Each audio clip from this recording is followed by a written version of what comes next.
جس وقت امیر عبد الرحمن نے محمد بن ہاشم کو معاف کر کے اسے سرکستہ قاسم بحال رکھا اور رخصت کر دیا، اس کے تھوڑی دیر کے بعد جب سالار بھی اٹھ کر عبد الرحمن کے خیمے سے نکلنے لگے، تب آواز دے کر عبد الرحمن نے احمد بن یعلا کو پاس ہی روک لیا۔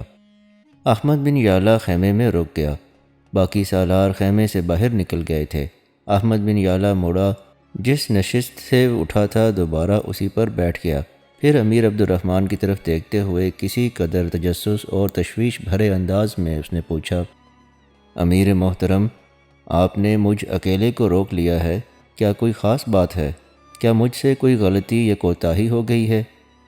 احمد بن یعلا کے ان الفاظ پر امیر عبد الرحمن تڑپ اٹھا۔ اس نے اپنی جگہ سے اٹھ کر احمد کا شانہ تھپتھپایا اور کہنے لگا، ابن یعلا، تیری حیثیت میرے ہاں ایک بیٹے کی سی ہے۔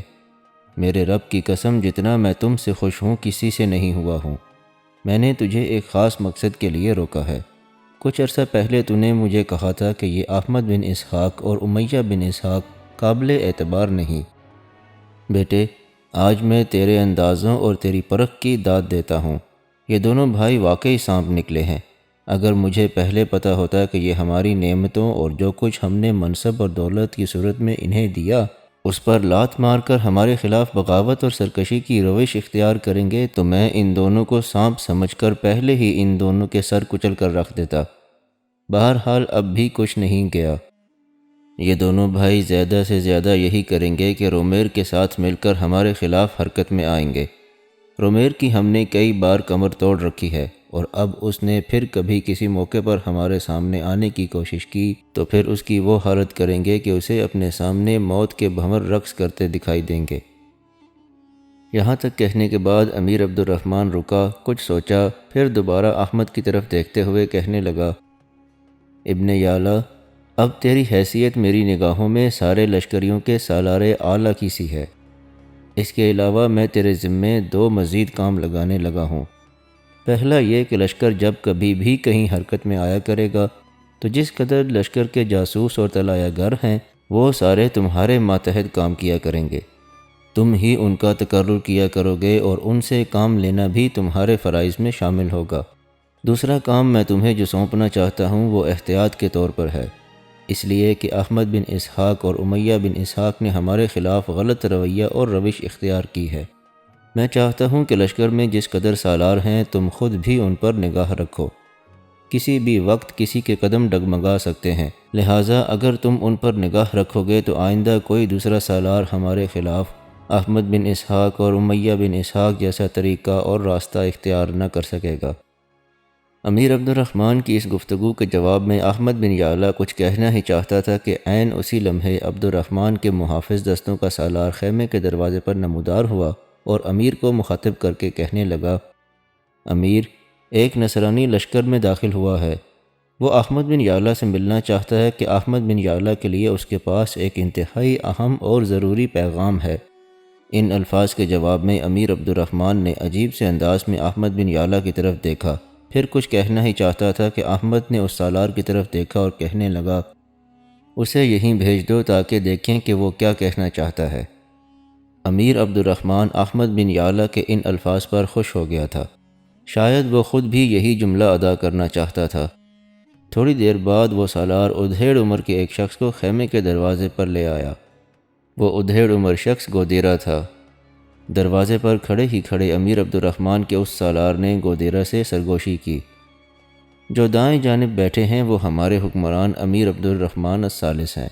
ان کے سامنے جو بیٹھے ہوئے ہیں وہ احمد بن یعلا ہیں جو ہمارے سالار ہیں۔ اس کے ساتھ ہی گودیرا سہمے سہمے سے انداز میں خیمے میں داخل ہوا۔ جب وہ آگے بڑھا تو امیر عبد الرحمن اور احمد بن یعلا نے اپنی جگہ سے اٹھ کر اس سے مصافحہ کیا۔ گودیرا اپنی جگہ پر کھڑا رہا۔ جب وہ گفتگو کا آغاز کرنے لگا تب امیر نے مسکراتے ہوئے اسے مخاطب کر کے کہا، گھبراؤ نہیں، اپنے اوپر خوف طاری نہ کرو، ہم تمہارے جیسے ہی انسان ہیں۔ یہ جو خالی نشست پڑی ہوئی ہے اس پر بیٹھو، سکون کے ساتھ گفتگو کرو اور بتاؤ کہ کیا کہنا چاہتے ہو اور کس مقصد کے لیے ہمارے پاس آئے ہو۔ گودیرا نے امیر عبد الرحمن کی اس گفتگو سے کسی قدر سکون اور اطمینان محسوس کیا۔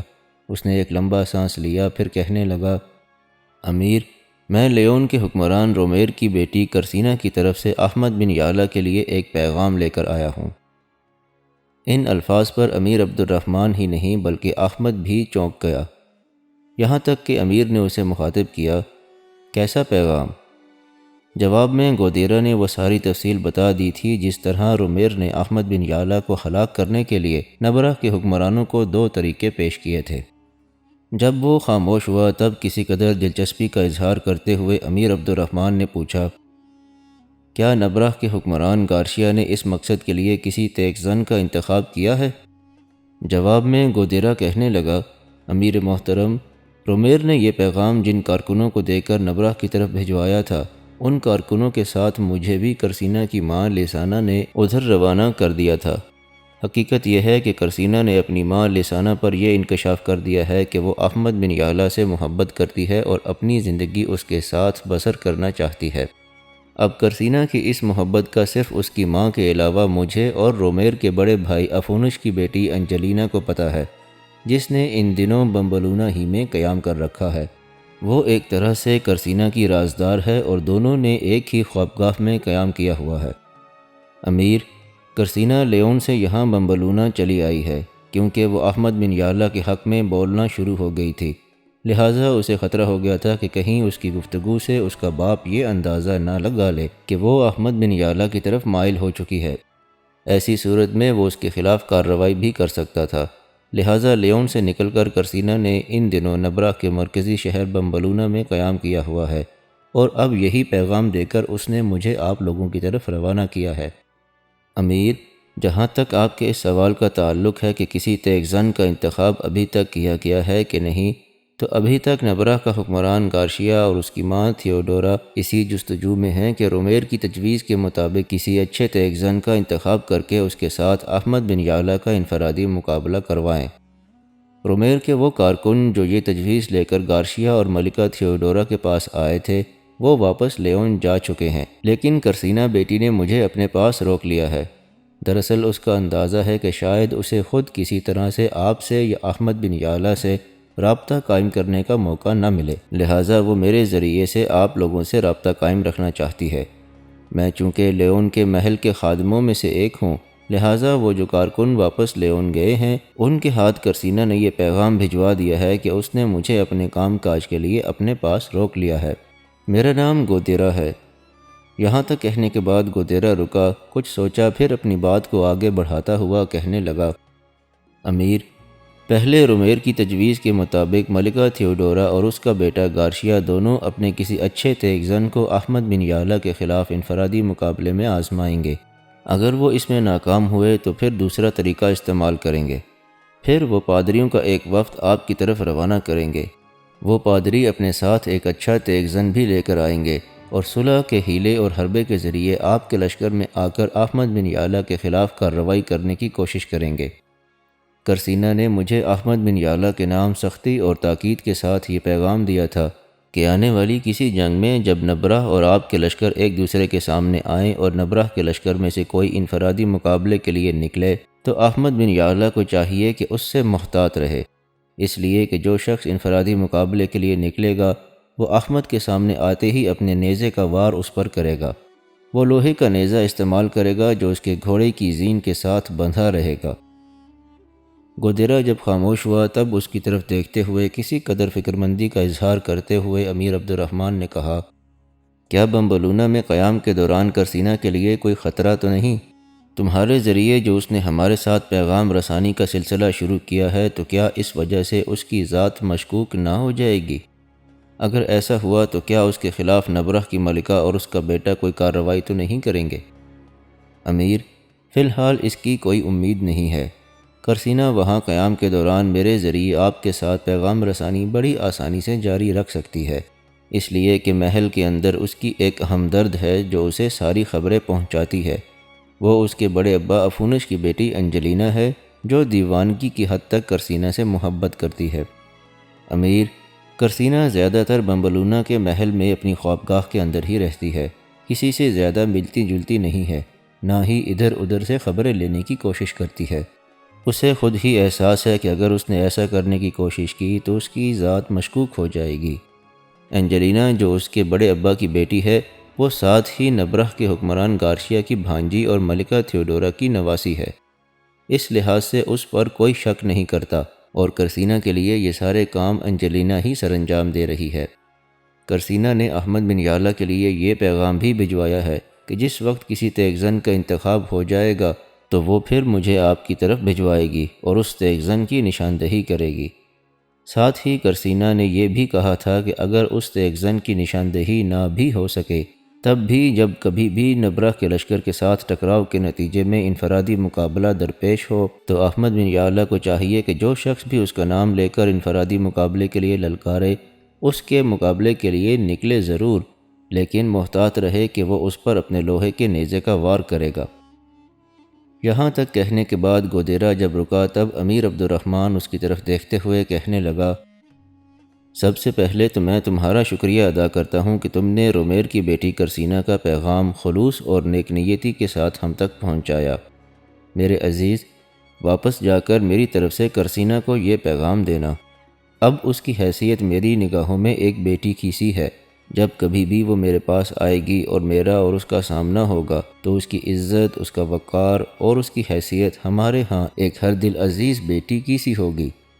واپس جا کر اسے میری طرف سے کہنا کہ مسلمانوں کا حکمران عبد الرحمن کہتا ہے، اے بیٹی، تو نے ہمارے تحفظ کی خاطر جو پیغام بھجوایا اس کے لیے ہم تیرا شکریہ ادا کرتے ہیں۔ اسے کہنا کہ اس سے پہلے بھی جو تم نے پیغام دیا اور ہم نے ایک طرح سے تم پر بد اعتمادی کا اظہار کیا تھا اس کے لیے ہم پہلے معذرت خواہ ہیں، اس کے بعد اس سلسلے میں بھی تمہارا شکریہ ادا کرتے ہیں۔ میرے عزیز، تو 2-1 روز تک ہمارے ہاں مہمان کی حیثیت سے قیام کر، اس کے بعد واپس جا کر کرسینا سے ہمارا شکریہ ادا کرنا اور اس سے کہنا کہ جو اس نے پیغام دیا ہے اس کے لیے تہ دل سے ہم اس کے شکر گزار ہیں۔ امیر عبد الرحمن کے خاموش ہونے پر گودیرا نے التماس کرنے کے انداز میں کہا، امیر، کیا ایسا ممکن نہیں کہ مجھے کوئی ایسی چیز دی جائے جسے میں کرسینا کو پیش کروں اور اسے اعتبار آ جائے کہ میں واقعی آپ کی خدمت میں حاضر ہوا تھا اور جو پیغام اس نے مجھے دیا ہے وہ پہنچ گیا ہے، ورنہ وہ شش و پنج اور شکوک و شبہات میں پڑی رہے گی۔ جس وقت اس نے مجھے رخصت کیا تو مجھے ایک نہیں 3 بار اس نے تاکید کی تھی کہ وہاں سے کوئی ایسی چیز لانا جسے دیکھ کر مجھے اعتماد اور بھروسہ ہو جائے کہ تم نے اپنا فرض ادا کر دیا ہے اور پیغام پہنچا دیا ہے۔ اس کا یہ بھی کہنا تھا کہ اگر تم کوئی چیز نہ لائے تو میں اسی شش و پنج میں پڑی رہوں گی کہ پتہ نہیں میں نے پیغام دیا بھی ہے کہ نہیں۔ اور گودیرا جب رک گیا تب مسکراتے ہوئے عبد الرحمن نے اسے مخاطب کیا، اپنی بات مکمل کرو، تم رک کیوں گئے ہو؟ اس پر گودیرا کہنے لگا، کرسینا نے مجھے کہا تھا کہ جس وقت احمد بن یعلا سے اس کی دوسری ملاقات ہوئی تھی اور اسے اس کا گھوڑا اور دوسرا سامان واپس کیا گیا تھا، اس وقت احمد بن یعلا کے کندھے پر ایک خوبصورت سفید رنگ کا سادہ سا انگوچھا تھا۔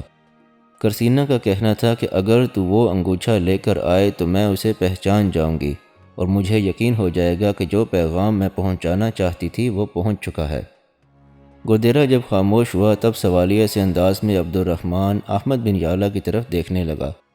احمد بن یعلا ہلکے ہلکے مسکراتے ہوئے دھیمے سے لہجے میں عبد الرحمن کی طرف دیکھتے ہوئے کہنے لگا، امیر، کرسینا نے جو پیغام بھیجا ہے وہ واقعی درست ہے۔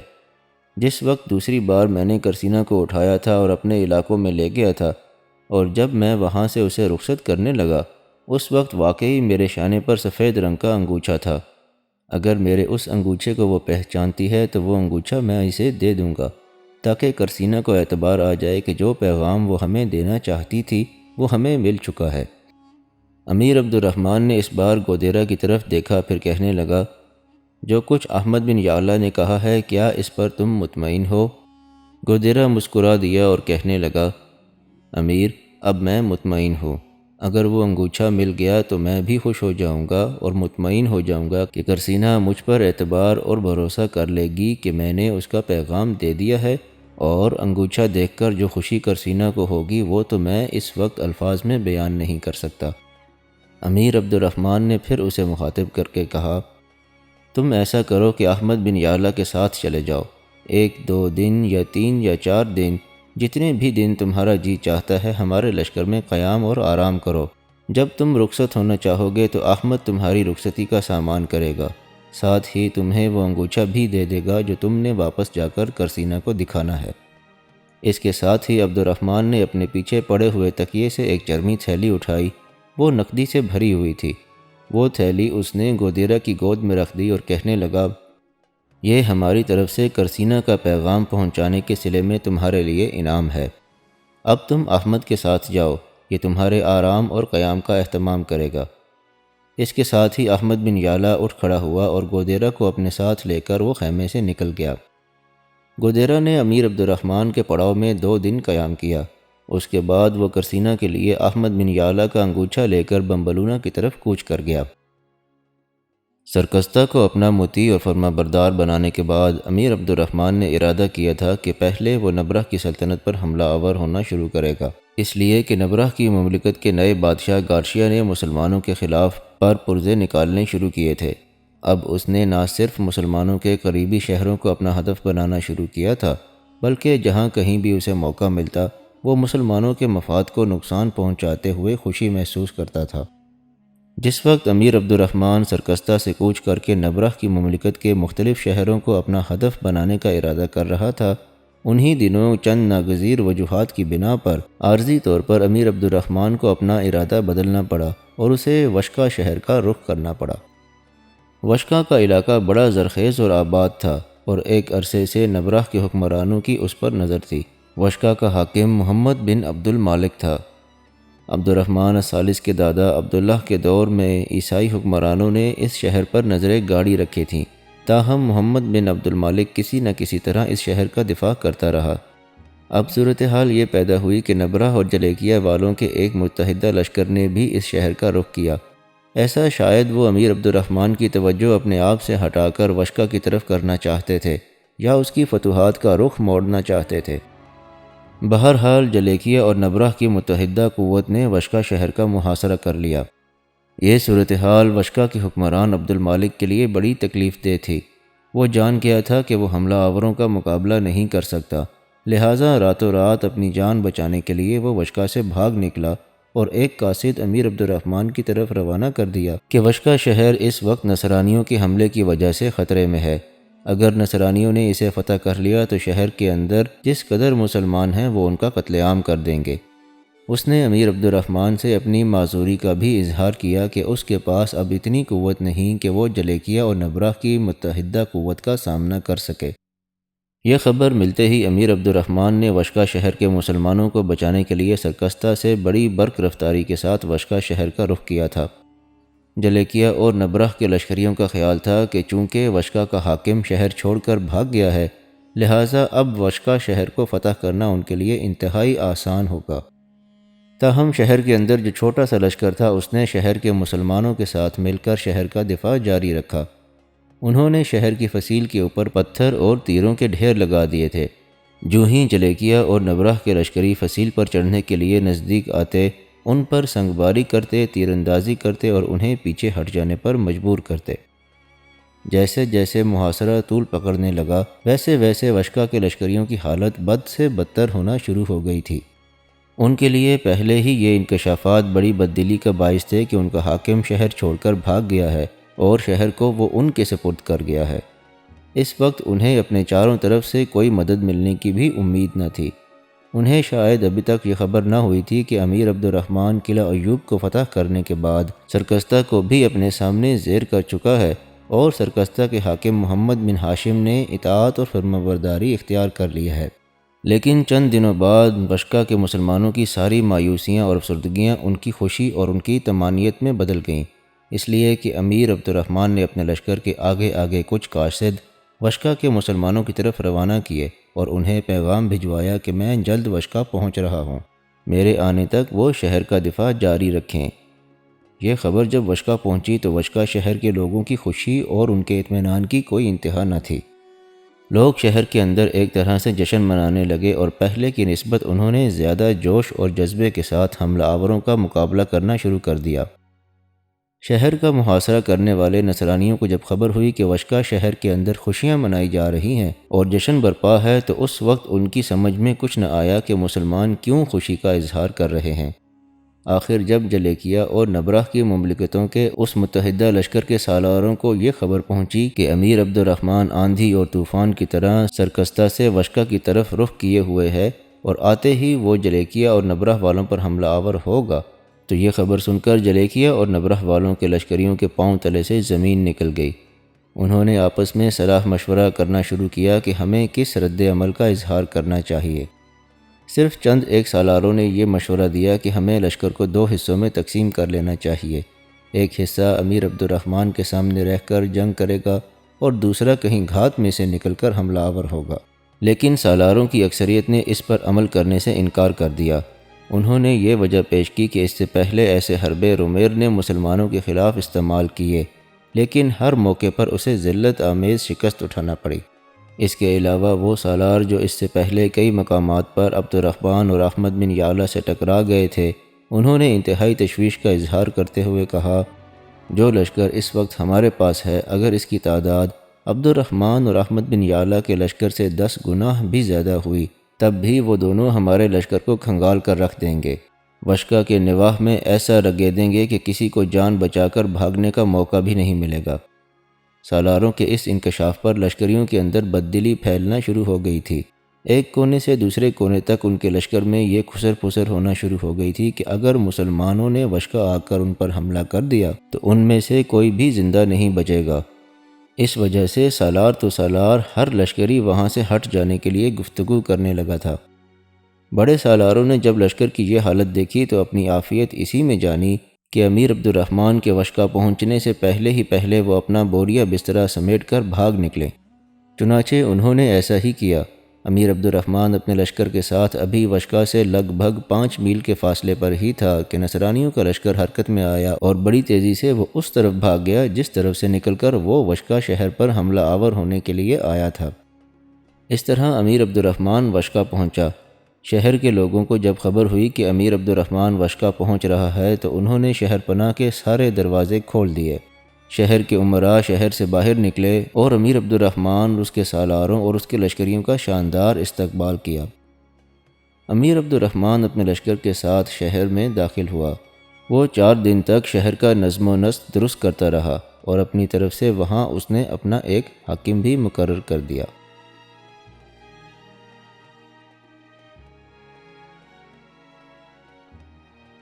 اگر آپ کو یہ ویڈیو پسند آئی ہو تو اس کو لائک اور شیئر ضرور کیجیے گا اور چینل کو سبسکرائب بھی کر لیجیے گا تاکہ آئندہ آنے والی تمام ویڈیوز آپ کو باقاعدگی سے مل سکیں۔